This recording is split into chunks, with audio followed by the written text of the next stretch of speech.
So we have 5 agenda for today. So for our first agenda is the presentation of the parents waiver to be discussed by Sir Don. So ang panduwa naton is the travel insurance, introduction of the competitors or the skills competition, the coaches in the natin mga contestant. And then we also have the presentation of the travel accommodations, kung pira po ang gagastusin naton sa entire trip naton pakato dito sa Albay. And then also the house rules, and last is if you have mga questions mamaya or hindi masyado malinaw and pakadiscuss, no? Pwede po kamo mag-ask question. Dili maalo ha, kay base naman kung hain nagburulag na kamo at na sa mga kanya-kanya na room, amo palang mahunga. So, this is the right time or this is the right avenue to answer all your queries. Dili sa kaklase nyo, dili sa usad lang na instructor, kundi sa tanan ko. Adi kami para ma-answer na siya. Pero kung kulang ang money, dili kami sa naka-answer. Ha?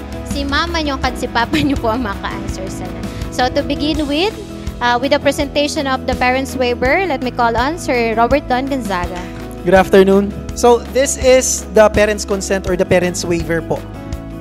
Usad ini sa mga documents na kailangan nyo ma-fill out before ka mo makaupod sa ninaaton trip to Albay for the convention. Okay? So, tomorrow po, we will be distributing copies of the parents' waiver. Tapos, need nyo po i-fill out. So, here we have the date, no? Kung saan nyo siya i-fill out. Okay? Then, name or parent of guardian, kung sino na guardian, and nag-asikaso sugad sa iyo. Okay? Guardian of your name, syempre.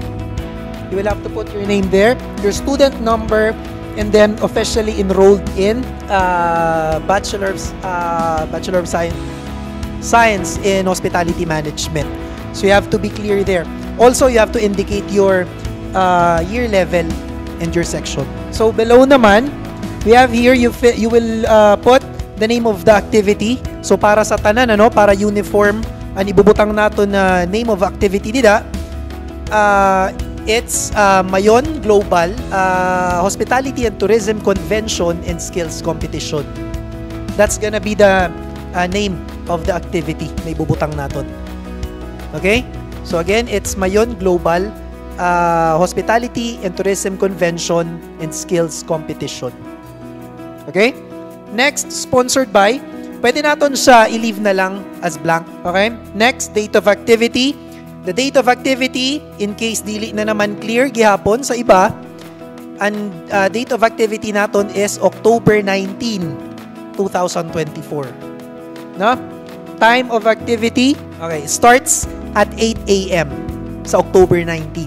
And personnel in charge naman ang ibubutang naton CHM, OIC, and faculty and staff. So, below naman, together with my child, I know that Osmeña Colleges and its officials, faculty, and staff are expected to exercise the legal diligence required for the safety and well-being of my child for the duration and the place, date, and time of the activity as stated. So, here, if my child disregards or fails to follow those instructions or should act his or her own, I, together with my child, shall have no claims against Osmeña Colleges, its officers, staff in charge, should any damage be caused or liability be incurred to property or person. Ibig sabihin po, sa oras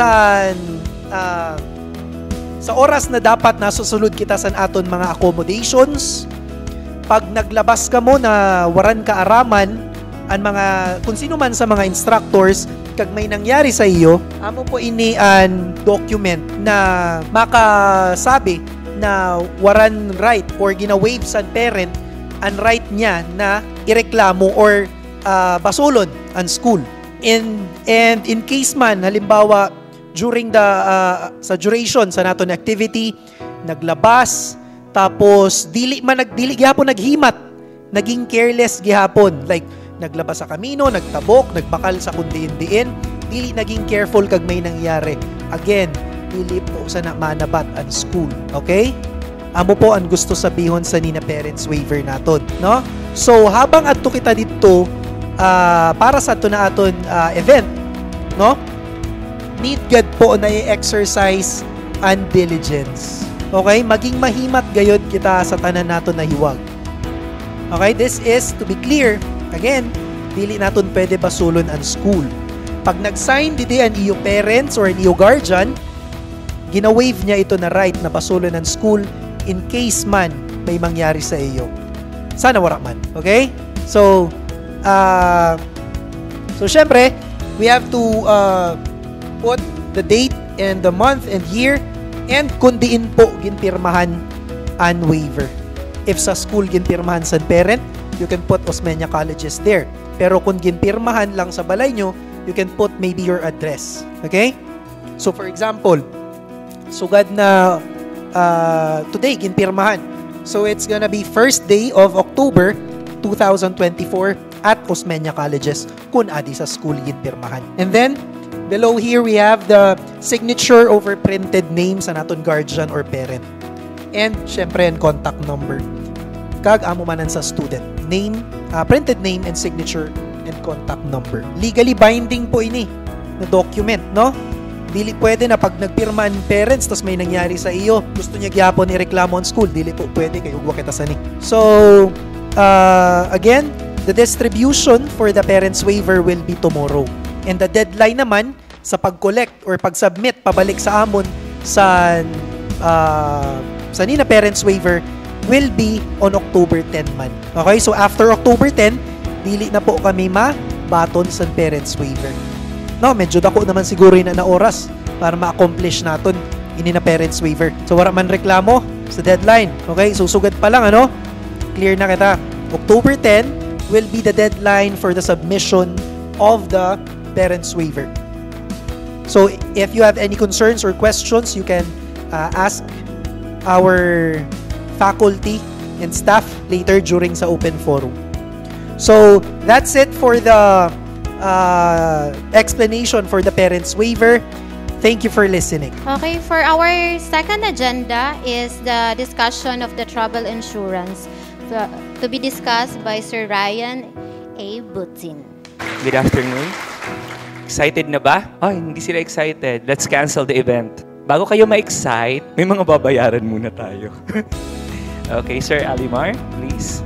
So, I'm going to discuss about our travel insurance because one of the requirement ng ating OSAS para payagan po tayong lumabas for a school event is for us to have an insurance.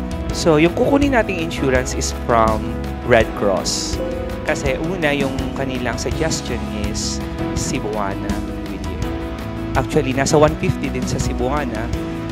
But then again, sabi ko, naisip ko, why not just take the insurance from Red Cross para at the same time, it will serve also as a donation.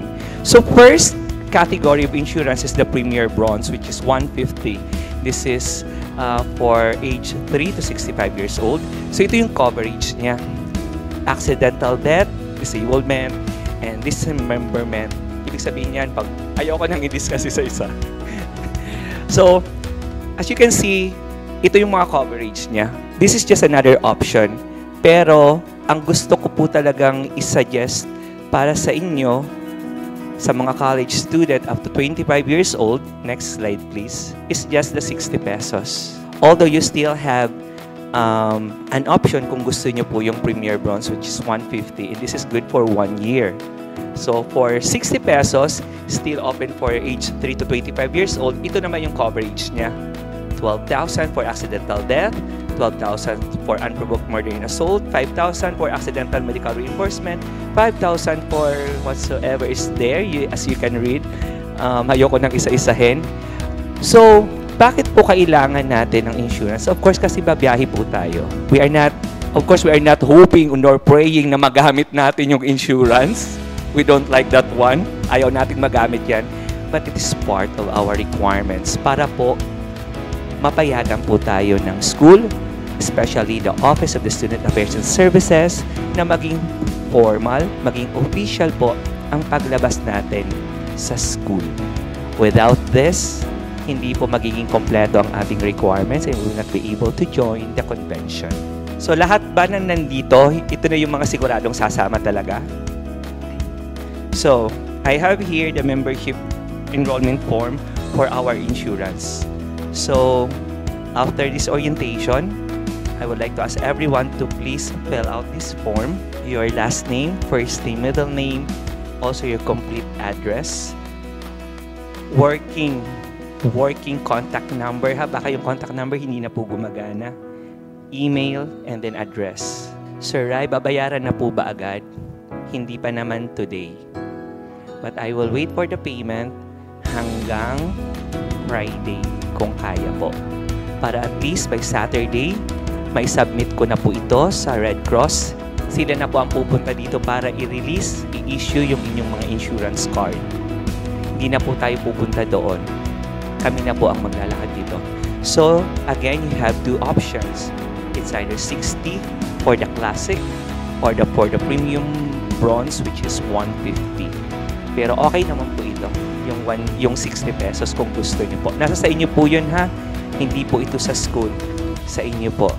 And remember, yung insurance po na babayaran natin sa Red Cross is also our donation na rin sa kanila.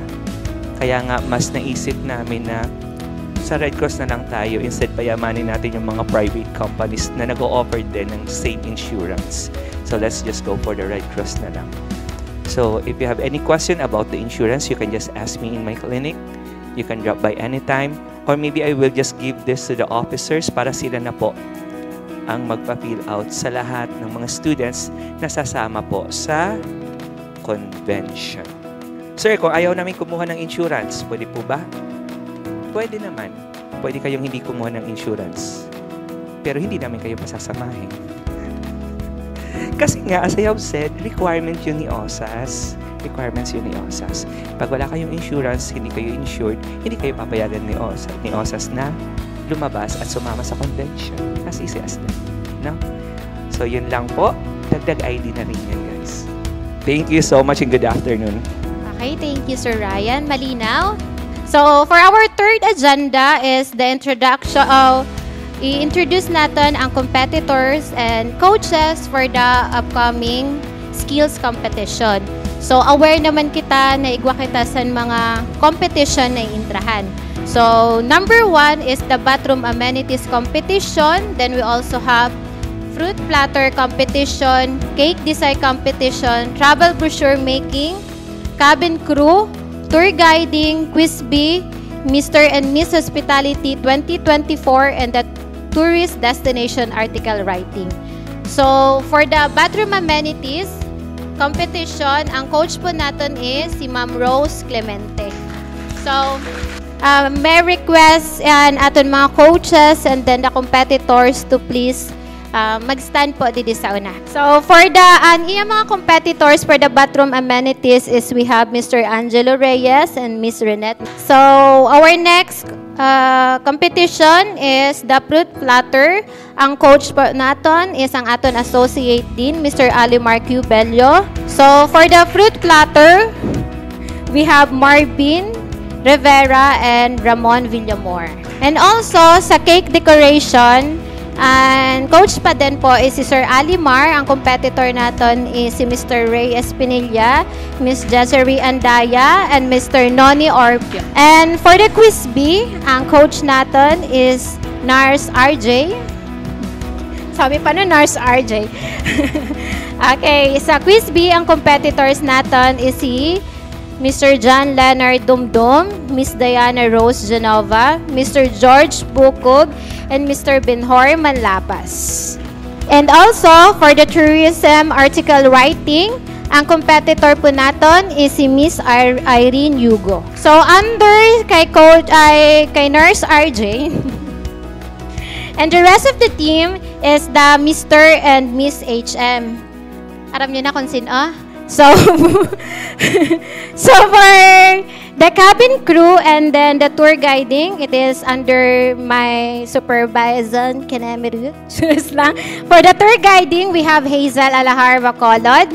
And for that cabin crew, we have Jenny B. Nepomuceno, Kimi Araneta, Rosan Del Rosario, and Harry Guetta. And for the banquet floral centerpiece arrangement, under Sir Mark James Nunez, we have TJ Signoron II and Mr. Renz Joseph de los Reyes. Travel brochure making competition, we have Marl. Okay, kung sino po doon interesado. We're still looking for partner para kan Marl, not in life. But for the brochure making competition, open pa po for selection and aton coach. It will be under Mr. Robert Don Gonzaga and RG Gastador.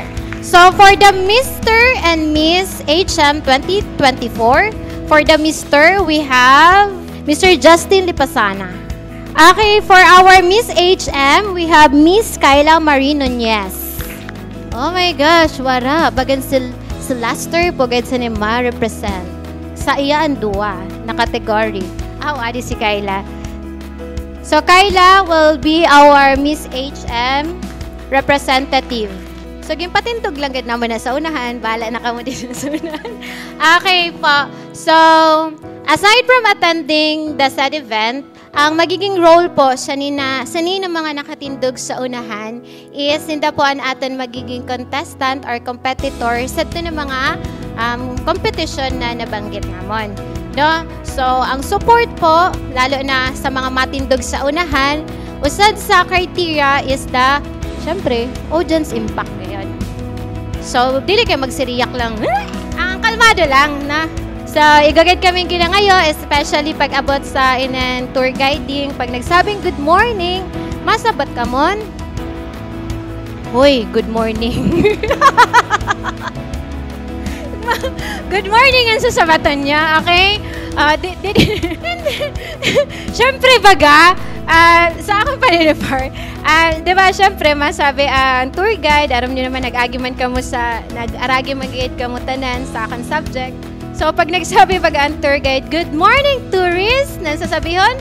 So, siyempre, kukusigay natin para po may audience impact. Hana, sararapay kita. Usad po siya sa criteria. Kaya po, ang usad sa ginaanan naman is damo-damo kita na makadto. Not just inisinda para maka-intra, kundi ano po nato ng aton school. So, good afternoon again. Paresan gin-mention ni Ma'am Marge kanina, we are still looking for another candidate or contestant na magiging partner ni Marl for the travel brochure making competition. Okay, kasi okay, ang part na ginanap namon kasi we already have Marl na naga-focus para sa layout and designs and brochure. We need someone na kaya mag-create san content para sa ito na brochure and at the same time kaya magsabat sa mga questions or interviews na ihimuon pag-abot dito sa venue. Okay? Someone na confident. Pwede girl, pwede boy, pwede both. We are open. We are open na sa mga gusto pa mag-join. Okay? So please, kung may gusto sa mga adisugad, mag-approach lang po sa akon or kan Sir RJ or sa other instructors para kita natin kung pwede ka mo. Okay? So, thank you. Okay, Amanan, thank you. Okay, for our fourth agenda, so amo na po yung ginahulat nato, no? The presentation of travel accommodation, the food, ang fare naton, kumbaga, ang magiging whole na expenses naton para dito. So, let me call in Mr. Alimar Quivelio. Good afternoon. Okay. Alright, so adi na nagasugo sa ako na costingon an iyo travel cost. Okay? So, kung nakikita nyo, nakalagay dyan, travel cost accommodation. Kulang M. Nawawara din sa DMK for money daw. Alright? So, particularly for the National Hospitality and Tourism Convention Skills Competition. Okay? Alright, so for the accommodation room. Alright, so students, particularly sa sa accommodation room, you must be very particular po. Kamo po an akon tawag sa ni kamo na akong papahimuon sa iyo partner kung haing kamo di mabibilang. Alright? Kumbaga, ikaw ang mapili sang kaupod mo sa room. Okay? So, we have the twin bed deluxe, 4 person ang sulod, 4 na room ang available. Okay, mamati ha? Next, we have triple bed deluxe, 3 person ang sulod, igwa siya sa 10 na rooms. So, may 10 siya na rooms. Sunod, may triple bed kita na standard which is, may sulod siya na 3 person, tapos 2 lang siya na rooms ang available. Okay? So, paunahan na lang kamo dida. Same lang naman yan mamaya. We have then the family room. Sa family room, 6 person ang sulod, igwasan room na available na 4. Okay? Pero ang 2 is, ano na, natawag sa na? Not available na ang 2 na room para sa family room kay an isad na room para sa faculty and an usad na room occupied na po sa 40. So, an extra bed natin is ada ng cost. Nakita nyo na. Mamaya, ipakita ko na lang ang costing. Okay? Aware na sa mga pwede higdaan. Aware na sa mga rooms. So, ito na yung rate. Magkano ba yung per night natin? Sa twin bed deluxe, yung tatluhan kanina, no? So, 1,500 times 2 because dalawang gabi tayo doon. Nagigets? Okay. So, equals 3,000. Sa 3,000 guys, i-divide nyo sa tulo. Okay? Kaya no sad baga na room tuluhan ang sulod? Opo. So, dito naman sa na tulo na room, ma-add kita dito 2 para sa extra bed. Okay? 2 na person. So, bali 5 ka mo sa sulod sa to. Pero ang pinaka-initial talaga niya is tulo. Okay? Nagigets? So, niyan, ang masunod natin is triple bed deluxe. So, sa triple bed deluxe, 1,800 ang iya price. Okay? Again, tulog gihapon na tao. Pero, pwede nang gihapon magsingit ang 2 para maging 5. Ang 2 magiging extra bed. Okay? So, tuturungaon nyo na tulo and 1,800.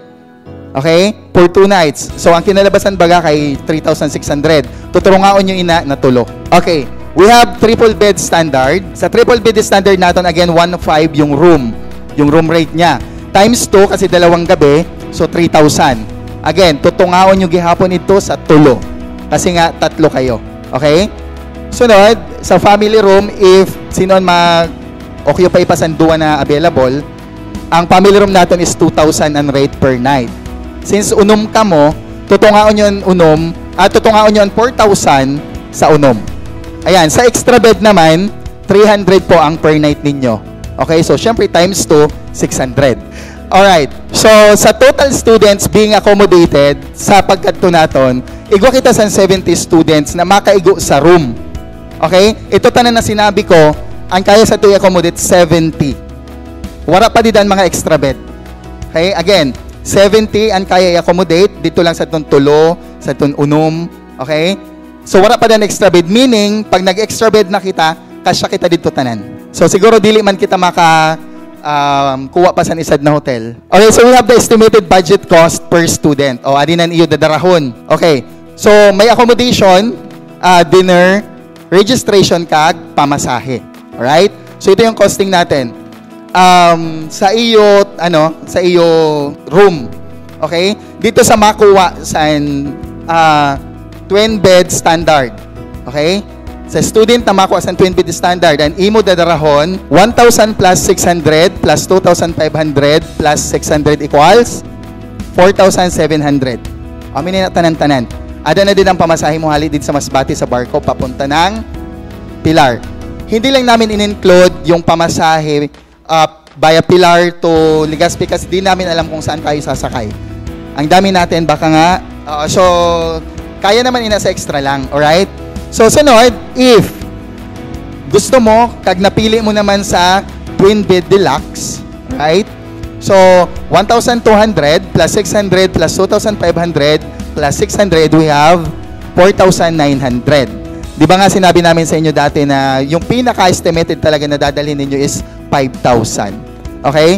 Sunod, kung extra bed ka, ay may extra bed na lang ako kay gamay-gamay. O sige. So, 600 plus 600 plus 2,500 plus 600 equals 4,300. So, halos hindi naman nagkakalayo. Di ba? So, kamo na lang ang mag-isip kung din kamo comfortable. Alright? So, aminin mga pwede natin pilian again. Okay, dito. So, ito, dalawang available dito. Itong lahat ay available. So, kayo na po yung magpili kung saan nyo gusto. Again, kamuan mapili isang kaupod nyo. Pwede man, 5 na. Di ba, Didi sa twin bed. Tulo lang bagan, makaigo. Pero pwede ka mo mag-pick sa 5 na grupo kay para sa extra bed ang 2. Okay lang yun na, friend. Walang problema. Kay kung dili, sisingitan namon kamo sa iba na year. Gusto nyo ito? Okay. So, yon. Mahulat lang kami with the officers. Ihatag nyo sa indan listahan saan possible student na ma-accommodate sa room. Okay? Tatagaan nyo kami sa lista nyo. Ano? So, ito yung mga tao na kasama natin sa ating travel. Alright? So, sa overall po, ako po ang iyo competition chairman. So, we have the coaches, nandiyan dyan lahat po. Alright? So, tandaan nyo, pamayhon sana kayo, mga teacher nyo man inahano, amin na, pero may masaway sa iyo. Okay, tapos, kaupod naton ang very supportive na dean, or ang aton OIC sa HRM, of course, si Ma'am Nitz, kagan aton, TVET head, okay, ang aton tourism ambassador, si Sir Mark Paul Azares. Alright? So, dili na nagare-rebook, pero may hihimuon ina sa iyo pag may hinimo ka mo. Okay, yun lang po. Thank you.